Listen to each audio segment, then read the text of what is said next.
Hello. This is James from menwhoareabused.com, posting part 4 to the subject of abuse and narcissistic personality disorder. As previously stated, I'm not a doctor. However, I've received my experience from dealing with such women who have been abusive and had narcissistic personality disorder. In part 4, I want to discuss a trait of the abuser/narcissist. I believe this trait is very important on how to spot such a person before getting heavily involved with them. It's the abuser or narcissist's ability to establish fast-paced relationships in a relatively short amount of time. They tend to come on strong. They buy lavish gifts. They are overly attentive, such as calling you all the time. They seem to fall in love really fast. They might be talking about love within a few months. They try to get you to commit to them in such ways as getting joint checking accounts, giving them a key to your house, or wanting to know when you will be marrying them. All of this within a short amount of time. Love and trust is a precious thing. Something most develop over a long period of time. However, for the narcissist, they are in new relationships like this all the time. This can be the same pattern for women narcissists as men.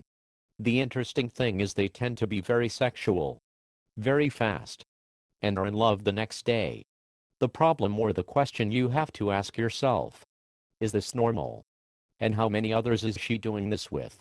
More often than not, us guys get lured in by these things and feel flattered that a woman is making such a fuss over us and that she's being very attentive. The moment we question their fast-moving behavior, they might use the tactic I mentioned in part 3, which is projection. They might question you and tell you that you don't care enough for them, that other guys they've met in the past let them have a joint account, or other guys in the past told them they loved them only after a month. The problem is we guys get stuck in a situation where we are trying to rationalize what's going on.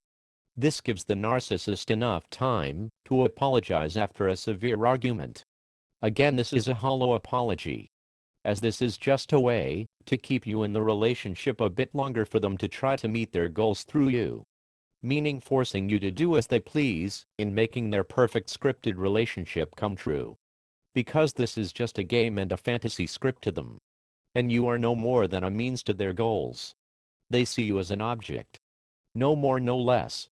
No matter what kind of tears they produce or hollow apologies they give, they see you as an object to control and use.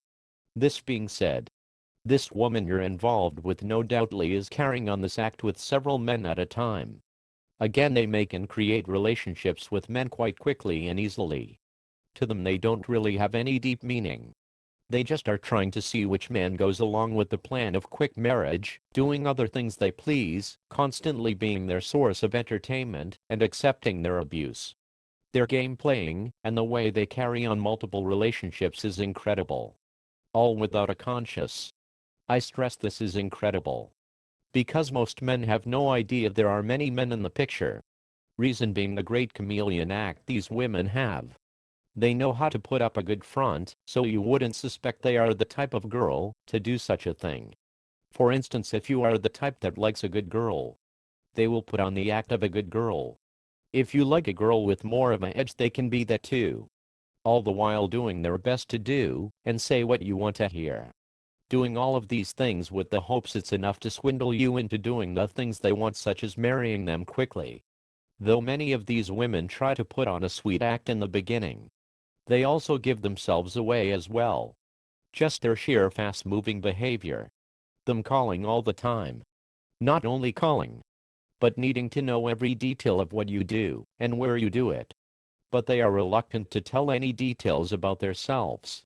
If you confront them on their fast-moving behavior, they might start to argue with you. You might notice during gift-giving times they aren't very appreciative and tend to be critical of gifts they receive. The thing is, they are doing their best to keep their negative behavior a secret long enough to get you to commit to them. However, these little things slip. The major problem with their fast-moving behavior is they can do this with anyone. No doubtly they are as well. The fact is, you're not unique to them. Just as fast they so-called fell in love with you, they can fall out of love and move on to the next target. Be very wary of anyone that is trying to move too fast in a relationship. Remember, guys, there's nothing wrong with an attentive and nice woman. However, if they are moving so fast and don't seem to be picking up the normal traits of care along the way, and it seems you are part of a fake movie script, the chances are you are dealing with the beginning stages of dating a narcissist. The best thing you can do is not to try to convince them of your point or talk to them about the issue. Your best bet is to make up a random excuse and exit the relationship, such as, you aren't feeling the same way as she might be, and you want to be single and can't commit at this time. Addressing the issue head on with the narcissist will just bring an argument and them trying to seek revenge on you. Making an excuse and walking away makes them feel like they got one over on you. They think you don't know about the other men. They think you have no idea how they really act. This makes them feel smart and good about themselves. Don't worry about proving you are right. Exit and exit fast. Thanks for listening to part 4. I will be on soon to post part 5. Remember, men, stop, look, and listen when dealing with your relationships. When in doubt, go to menwhoareabused.com. You can ask questions of men there that more than likely have been in your boat and can help. Knowledge is power, and we need to help each other. That's it for now. Talk to you soon, and be good to yourselves.